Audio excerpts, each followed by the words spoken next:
Étrange édifice qui détonne dans le pays de Descartes et de la raison par sa propension à l'imaginaire et son effusion mystique.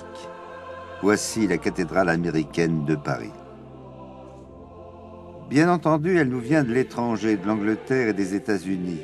Elle a pour fonction d'enraciner en terre catholique la religion anglicane, ou si l'on préfère, épiscopalienne. L'architecte de ce petit bijou est un certain George Edmund Street, créateur de grand renom, qui a réalisé les plans de nombreuses églises non seulement en Angleterre, mais même à Rome. Partisan du gothique avant même que Viollet-le-Duc mette cet ancien style au goût du jour, il s'y livre sans contrainte. Nous sommes en 1860. La nef est large et spacieuse. Elle est couronnée d'arcs ogifs qui ont pour fonction de canaliser le poids des voûtes. Pour Street, facilement mystique, la voûte brisée est l'image des mains qui se joignent pour exprimer la prière.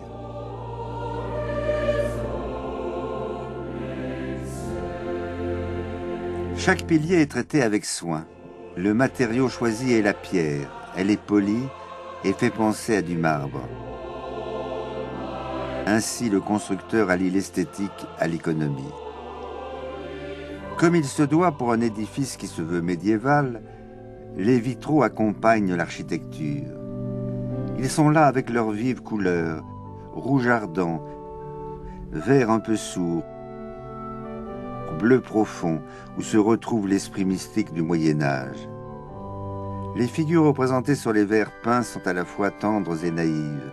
Elles illustrent des passages du Te Deum, un ancien hymne latin que l'on attribue à saint Ambroise et qui est dédié, comme l'Église, à la Trinité. Les scènes sont particulièrement vivantes. Ainsi, la crucifixion n'est pas une image uniquement douloureuse, mais aussi pittoresque.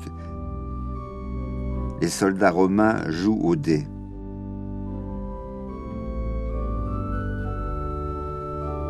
Belle représentation aussi du « laisser venir à moi les petits-enfants », dans l'attitude du Christ, que de douceur, que de tendresse. Et voici la résurrection aux touches immatérielles. Ainsi, le maître verrier abandonne bientôt la description sensible caractéristique de l'artiste gothique pour épouser les farouches accents de son prédécesseur roman. Dans le chœur, nous découvrons un Christ en gloire. C'est le Christ de la fin du monde, à moins que ce ne soit celui du jugement. Il est, comme l'indique le vitrail, 3 fois saint. Il est entouré des évangélistes avec leurs emblèmes habituels.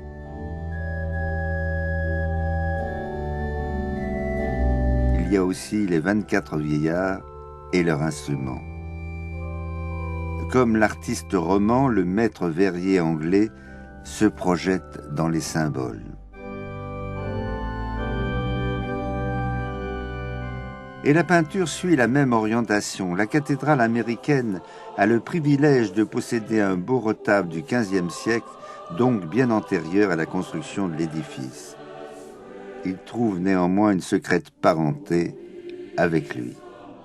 Cette œuvre du maître du Roussillon représente 2 jeunes martyrs, Saint-Justin et Pastor, tués à l'âge de 8 et 13 ans en 304 pendant la persécution de Dioclétien. À remarquer la belle vivacité des scènes qui se succèdent. Les saints sont d'abord jugés, puis emprisonnés, consolés par un ange, enfin exécutés.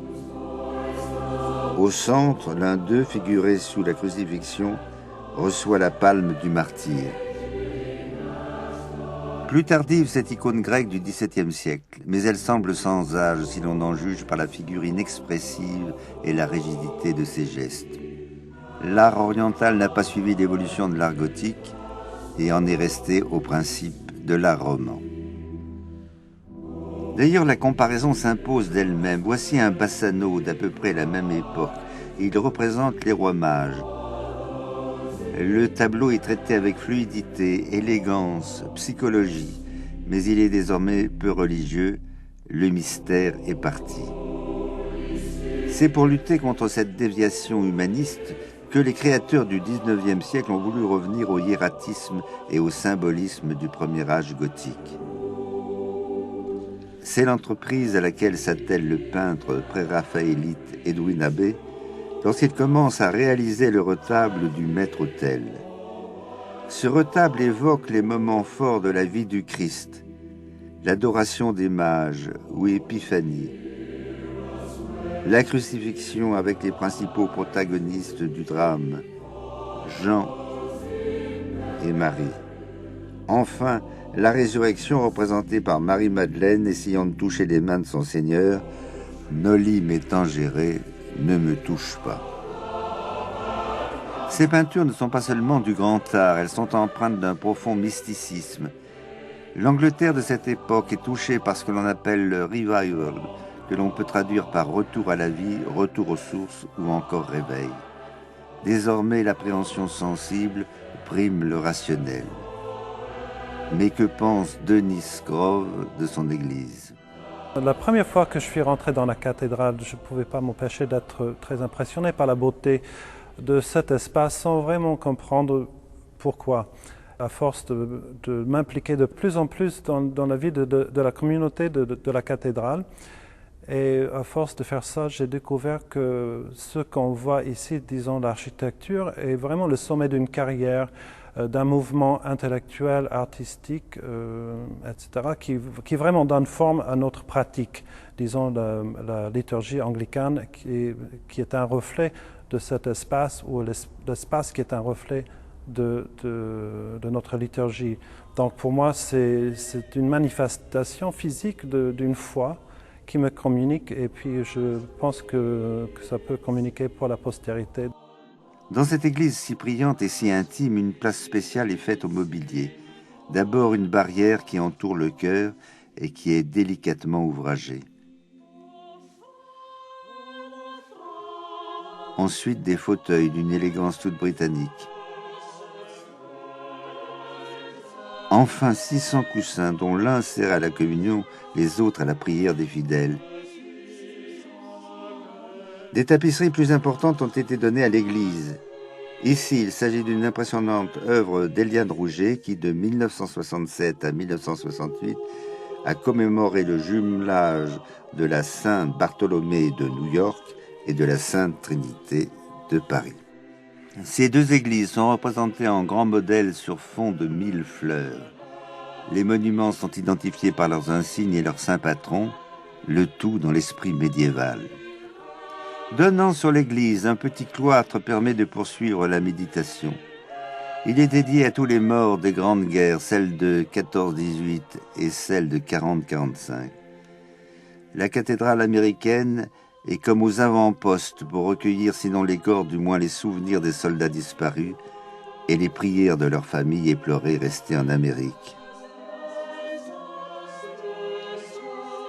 Dans les années 50, une statue a été édifiée dans le jardin. Elle représente un enfant jouant avec un oiseau. Elle n'est plus signe de déploration, mais d'espérance.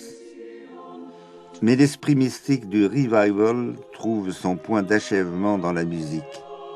Dans ce lieu prestigieux sont donnés des concerts et l'on peut entendre tous les dimanches l'office chanté par la chorale du lieu dirigée par Edward Tipton.